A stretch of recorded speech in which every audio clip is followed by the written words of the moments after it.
Okay, maayong mudto na usab kanatong tanan Luzon, Visayas, Mindanao, maayong mudto Philippines, maayong mudto world, maayong mudto universe. Sana na punta mga higala, dili nga itong tulumanon sa kahanginan, C.O.N.A. Catechesis on Air, o ako lang gihapon kini inyong ubos nga alagad, Reverendo Padre Edwin Academia Acab.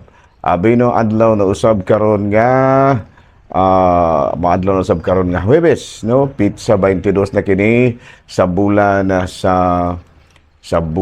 sa Pebrero tuig 2024 o padayon kita mga higala sa atoa nga mga buhatono ni ining kamuntuhon.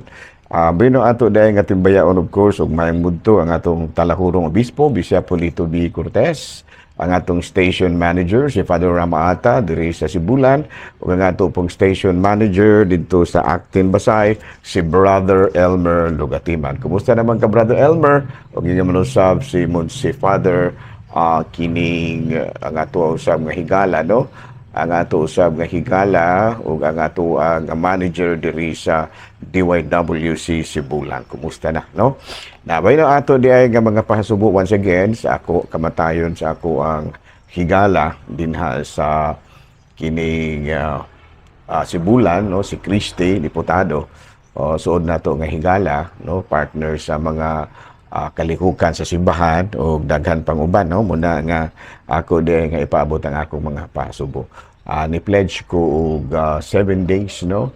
Nga misa alang kang Sister Christy, no? Sister Christy, pag-ayo-ayo na dihaday, no? Sa imong mahimutangan karon. Nang hinaot kita nga dawaton gyud, no? Kalag sa atong igsuon nga si Sister Christy diha na sa gingharian sa langit sa atong labaw nga makagigahon. Binuari kita mga higala sa atuang ari kita sa atuang kining CBCP News, no? Balitang simbahan ni ining kamuntuhon. San Jose Seminary sa Quezon City mamahimong venue alang sa umalabot nga gathering sa tanan nga mga seminaristas, no? Nga mga theology seminarians, no? Theology seminarians kining umalabot nga mga karong sunod bulan, no? O nga gilauman nga adunay 300 ka mga seminarista sa theology ang expected nga mo-attend sa nasangpit nga panagtigom didto sa Quezon City sa San Jose Seminary, sa San Jose Seminary. O niya, balita gikan sa Vatican, gikalipay pagdako, gikalipay kaigdako sa talahurong Santo Papa ang proposal karon sa Estados Unidos alang sa ceasefire nga pagahisgot-hisgutan sa UN Security Council sa alang sa conflict sa Gaza. Dako kini kaayong kalipay sa atong talahurong Santo Papa, sanglit ang panawagan gyud sa atong talahurong Santo Papa nga ma-resolba na ang kagubot karon dito sa Gaza na nakakalas og daghan kaayong mga kinabuhi. Pulding, kumusta naman? Ay tinuod ka na pa diri pagkadaghanan ng patay milyon-milyon naman eh. Mao gyud ng Pulding, no? Banda nga nanawagan karon ng Estados Unidos sa both parties, sa Hamas ug sa kini bitaw mga Palestinians, of course, ug kini mga si Netanyahu, so Benjamin Netanyahu ang presidente usab sa kining Israel nga hisgut-hisgutan na gyud, no? Aron nga mapahigayon na gyud ang matud pa ceasefire or hunong ug butok dito sa kining Gaza Strip dito sa tugatungag sidlakan. Abi na mao kadto mga higala ang mga balitang simbahan ni ining kamuntuhon ug ato nga daay nga timbayaon usab og mayong udto ang ato ang mga higalang mga kaparian. Of course, ang ako ang mga classmates, no? Si Father Dami Hiramis din sa kining Himalalod, si Father Tonton Arnaiz din sa Batingil, Kwasay Pari sa Batingil, ug nga manusab ang ako ang igsuong pari, no? Ako ang kining gitawag nato og classmate, no? Si Father Obing Masyon, ang kura paroko sa Dinas Maylarena, no? Usa na mo kapari nga classmate to naman sa laing kalibutan, no? Si Father Anhing Father Burton Villarmente ni halina yung tao niya. Usapon na mo kakaubang pari, naminyo usab, no? Malipayo na usab siya upan sa iyahang pamilya, si Father Jonar Sevilla. No? Kami yung mga advance ang mga higala. Nahala, no? Pada, kung sana mo ka-classmate, no? Wala tumadayon, pero naabot yun sa theology, no? Patay na gihapon. Si Anhing Inocencio Telos, no? Mga classmate kinanamo mga higala. Nahala, no? Padayon kita sa atuang mga buhatono ni ining kamuntuhon o padayon usab mga tuang mga panawagan, no? Sa mga seminaristas o sa mga kabataan una nato nga musulod seminaryo katong mga muraba o adunay calling alang nga mamahimong pare. Ayun no? Nahala, no? Padayon kita mga higala sa atuang mga buhatono na humanaman ang kuan kining saint of, wala pang saint of the day. Karong adlaw mga higala, ang gisaulog nato kakapistahan mao ang Chair of Saint Peter, no? Cathedra, no? Cathedra kada bitaw katungod bitaw sa ang talahurong Santo Papa pagdumala sa katawhan sa Dios mo na cathedra, no? Ang chair or kining iyahang katungod. So muna nga karong adlaw mga higala gihinumduman nato ang matud pa katungod or poder or authority sa atong talahurong Santo Papa to guide, no? Nga mamahimo siya nga supreme leader sa atua nga simbahang Katoliko. Nga nakabase siya dito sa Roma, dito sa Vatican. No? So karong adlaw gisaulog nato ang Cathedra of Saint Peter or ang katungod sa atong talahurong Santo Papa pagdumala sa isa katawhan ni Kristo. Nahala, no? Padayon ta mga higala sa atua nga mga buhatono ni ining kamuntuhon. Na may nangita ra bagyud ba kay gala og joke mangita tag joke na may gala, no? Kay duna gyud mangita. Okay. So ari na ta sa ato bino ang usa ka bata na nagpakita sa iyahang kamaayong mudrawing sa iyahang mga ginikanan. Ingon dayon ang iyang mama, "Ikaw ka drawing ini do?" "Ako na." "Ikaw nindot maayo man day kang drawing. Nag-drawing man day ka og mga unggoy." Si mama, oy. Dili man na unggoy akong gidrawing. "O kung sa man day na?" "Kamo man as papa akong gidrawing." "Abi Ginoo kong bata Joke ba yun dong?" "Joke man nun ma. Abi, akong gidrawing kamo man as papa." "Bantog lang." "Liwat kayong papa ni mo ng buto." Joke ba yun? Joke na lang, may lain. "Bantog lang liwat kayo ni mo ng buto nga bakpan ko. Kining buto bitaw nga kuan. Kanang kining laki ba? Kining laki nga unggoy. Si papa mo din ko." "Naogyot ma." "Ipakita ko niya ni papa ni may drawing ha." "Oo ma." Okay, no, padayon ta mga higala. So ari na kita sa ato ang catechism mga higala. Catechism na ta mga higala, ha. Okay, the arrangements of the category. Okay, na mga higala, no.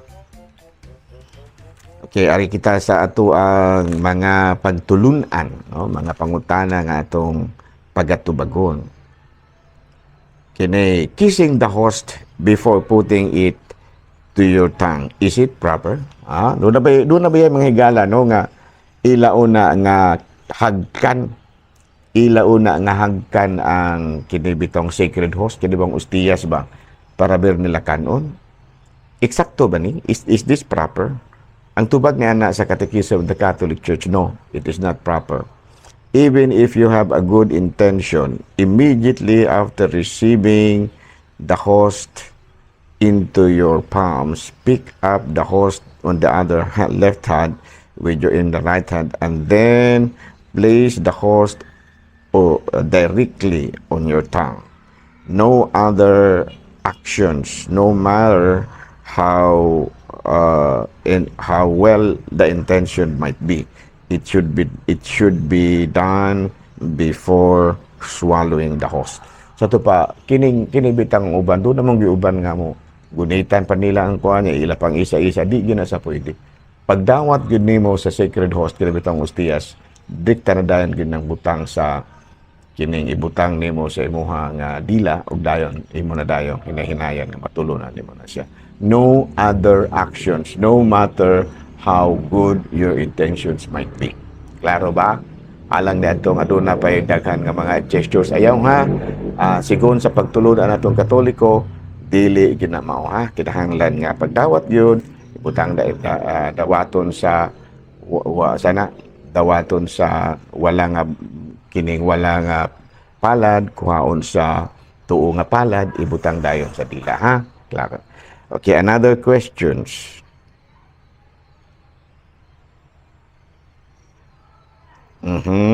Yara, okay.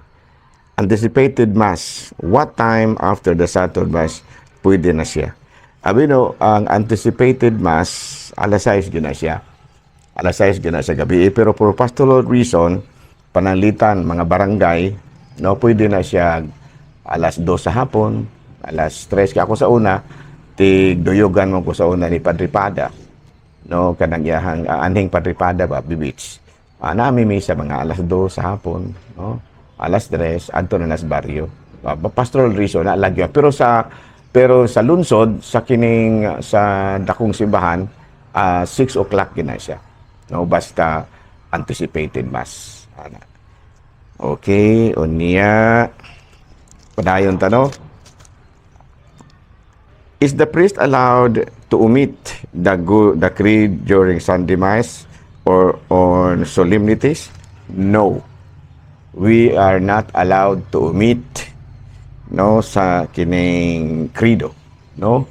Gawas kaha kung doon na importante kayong rason.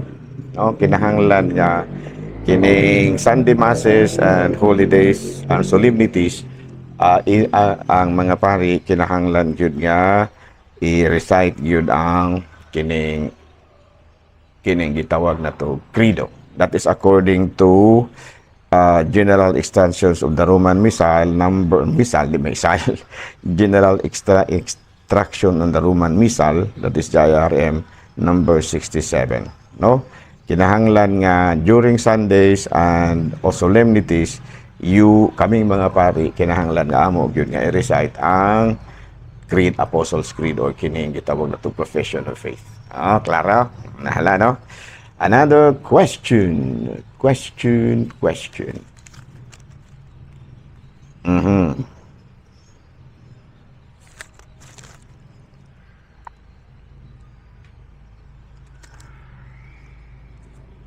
For children's Mass, can we substitute the Eucharist in the appearance of a host to something more suitable, such as regular bread or even sweetened cake? Mga children's Mass, pwede ra ba nga cake may atong ihatag sa mga bata? Kay mga bata, pagod na.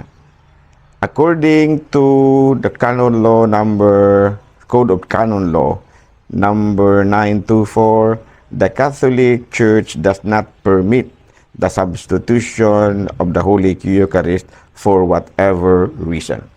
Dili gina pwede ha. Nga imong ilisa na laman og biskwit yung mga bata bitaw na dili na pwede.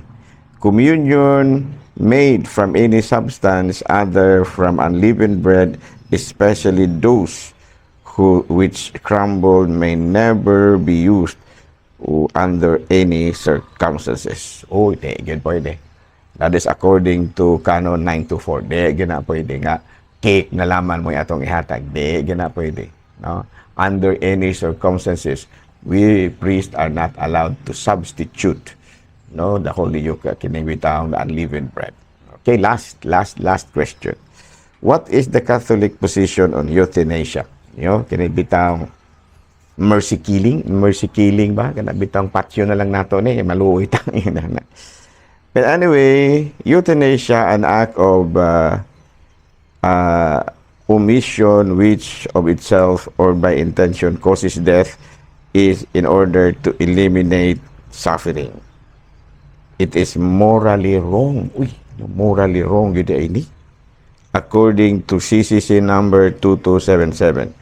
it is normally wrong to deny someone the basic necessity of life in order to let a person die, often in order sana in order to ease the pain. Dili kita ay pwede kanang euthanasia nga moingon na lamang ka patyo na lamang dugi nato ni siya kay murag nag-antos na siya. Dili day na pwede ra nga i-cut off na lang siguro ang kanabitawng mga singalanan ng mga gamit ba, no? Pero og ingon nga imo na lamang yun siyang kung aron siya mamatay ba, dili na lamang nato ni tambalan aron mamatay na ni. Dili gina pwede ha. Muna yun na, there is no such thing as mercy killing. You are not allowed to kill. Wala, no? So, doon na po yung kanabitang, doon na uban nga, i-off na lang ang ilaha kanabitang mga gadgets ba? Pero dili yun ingon nga, kanabitang directly nga, imo na lang yung patyo na lamang yun, dili. Siguro, i-off na lang ang, tayong mga term, nalimot ko sa termino. No, kanabitang lifeline niya, no, nga mura o walita ng oxygen ang kuan badagway kanabitang yahang dextrose badagway unsa, no, di lang ko kaya sure, no. So ako pa ning i-clarify ni kuan kini nga question ha, i-clarify pa nako ni Monsignor Gami, no, kay mura og dili ko kay sure sa ako mga tubag, no, is it allowed, okay, doon na ba exceptions gud ani, pero dili lang ko kay ron ka reiterate kay mangutana pa ko ni Monsignor Gami ang expert ka ba? Dili kimo man among kanong lawyer. So, ako palitag nakadungog si Monsignor Gami ron, ato pamutawag ra ko niya nimo niya. Kaning kabahi euthanasia. What is the teachings of the regarding marriage between cousins? Sus, mga lisod man ni mga pangutanahan ninyo. No? Lisod ang di ta kapasagad ani kay makasaba antang Monsignor Gami ani. No, kini hinuong cruise ship wedding, pwede ba? Ang tubag ni anak dele. Doon na uban nga, muhangyo sa kura paroko nga kanang musukay sa cruise ship, kaya adto sila magpakasal sa cruise ship. Dele, ang kasal adto gyud himuon sa simbahan. Sa usa ka simbahan. No, kan gani, kana ganing stick to gani kabahin na ng garden wedding, di gani na pwede. No, gani ang nag-istorya may nag-istorya may murag na ini. Murag na sipyat ang katungkuan nga murag ang sa kapari nga ni kasal og garden wedding na pataya. May gani kay di wala. So garden wedding di pwede ha. Cruise ship di po na pwede. Okay, klaro? Nanti na lang unsa kita kutob ha. Daghan jud kay salamat sa iyong pagpaminaw kanako, akong mga suking tigpaminawan ingon mo usab din na sa Facebook. Kumusta na, no? Doon ay nangutana, sa manas padiyakam, guwapo na. Ayaw na lang mo pangutana. Kaya maulaw ta. Maulaw ta na, no? Kini ako ang sakuan, kining ato ang pagserbisyo sa TV, dilit na nanay pagwapuhay, kuha na lang ni. Gitawag bitaw nato og in compliance na lang yun sa ato usab nga kanabang manager, si Father Rama Ata. No, kay gusto man gyud si Father Rama Ata nga magteleradyo gyud ko, muna nga nagteleradyo nagilaman ko. Pero mangutan na mo gwapo mo sa dili. Let me invoke my right to self-incrimination. dili lang mo to pagana. I will invoke my right to self-incrimination. Okay, klaro na lang may gala ha. So, din na ako nakitakuto ha. Ako lang gihapon kini inyong ubos nga alagad. Reverend Padre Edwin AA, mana milit na usab kaninyo o manalangin ka na to ang Diyos makagahong tanan, Amahan, Anak, Espiritu Santo. Amen. Good noon, Pilipinas!